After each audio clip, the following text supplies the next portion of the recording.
আর সেভাবে প্রস্তুত থাকবে। সবাই যদি আঘাত আসে যেন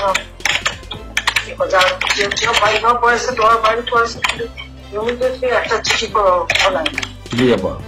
থানা নাই, থানা পুলিশ সব নাই। ওরা ছিল না, ওরা গতকালকে থেকে ওরা থানায় আসছে। আমি আজকে ওই ওসিরে ফোন দিছিলাম, গতকালকে ওরা থানায় আসছে। এই আমি জিডি করতেছি আপা, আর আমি সবকিছু আপনি যেভাবে বলছেন আমি সবকিছু। শেখ হাসিনা নেতৃত্বাধীন আওয়ামী লীগ সরকারের টানা 15.5 বছরের শাসনামলের সমাপ্তি ঘটেছে। সাবেক সরকার প্রধানের একের পর এক ভুল সিদ্ধান্ত শিক্ষার্থী ও সাধারণ মানুষকে গুলি করে হত্যা খাদের কিনারায় নিয়ে গিয়েছে দেশের সবথেকে পুরনো রাজনৈতিক দলটিকে। বর্তমানে দলের সভাপতি সহ কেন্দ্রীয়, থানা ও ওয়ার্ড সহ সব পর্যায়ে নেতাকর্মীরাই পলাতক, কেউ কেউ দেশের বাইরে পালিয়ে গেছেন। এ অবস্থায় রাজনীতির মাঠে কোণঠাসা দলটি। সরকার পতনের কারণে রাজনৈতিকভাবে ভেঙে পড়া দলটিকে আবারও চাঙ্গা করতে চান এবং সকল নেতাকর্মীকে সক্রিয় হওয়ার নির্দেশ দিয়েছেন দলের হাইকমান্ড। এমনকি শেখ হাসিনাও 15 আগস্ট ঘিরে মহাপরিকল্পনার কথা জানান। বঙ্গবন্ধু কন্যার একটি অডিও কল রেকর্ড ফাঁস হয়েছে সোশ্যাল মিডিয়ায়। 15 আগস্ট শোক দিবস ঘিরে পরিকল্পনা সাজিয়েছে আওয়ামী লীগ। পরিকল্পনার অংশ হিসেবে এদিন 32 নম্বরে অবস্থিত বঙ্গবন্ধু ভবন ও বঙ্গবন্ধুর প্রতিকৃতিতে শ্রদ্ধা নিবেদন করবে দলটি। শ্রদ্ধা জানানো হবে 15 আগস্টে নিহত বঙ্গবন্ধু পরিবারের সদস্যদের প্রতি। গোপালগঞ্জে বঙ্গবন্ধুর সমাধিসৌধে বিশেষ দোয়া মাহফিলের আয়োজন করা হবে।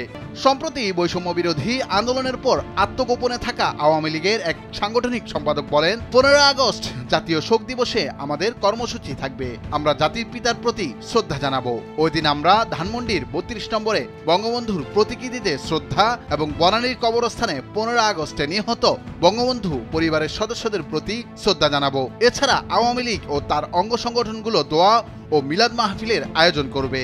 এতে আমাদের দলের নেতাকর্মীরা অংশ নেবেন।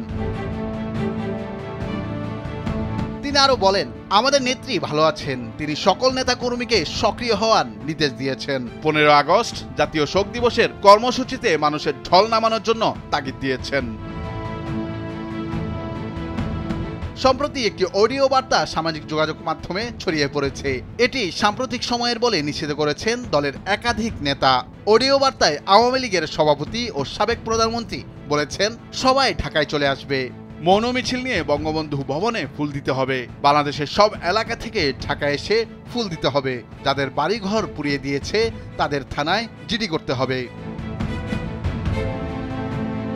এদিকে দেশে গণবিক্ষোভের মুখে দেশ ছাড়া হওয়া সাবেক প্রধানমন্ত্রী শেখ হাসিনা আবারও দেশে ফিরবেন বলে জানিয়েছে তার ছেলে সজীব ওয়াজেদ জয়। তার দাবি, অন্তর্বর্তীকালীন সরকার নির্বাচন আয়োজনের সিদ্ধান্ত নিলে দেশে ফিরবেন তার মা।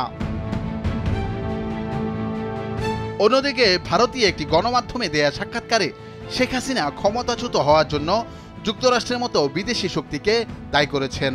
দলের নেতাকর্মীদের উদ্দেশ্যে দেয়া এক বার্তায় তিনি বলেছেন, আমি ক্ষমতায় থাকতে পারতাম যদি আমি সেন্ট মার্টিন ও বঙ্গোপসাগর আমেরিকার কাছে ছেড়ে দিতাম। নুরুল আফসার, নিউজ ডেস্ক, ভোরের কাগজ।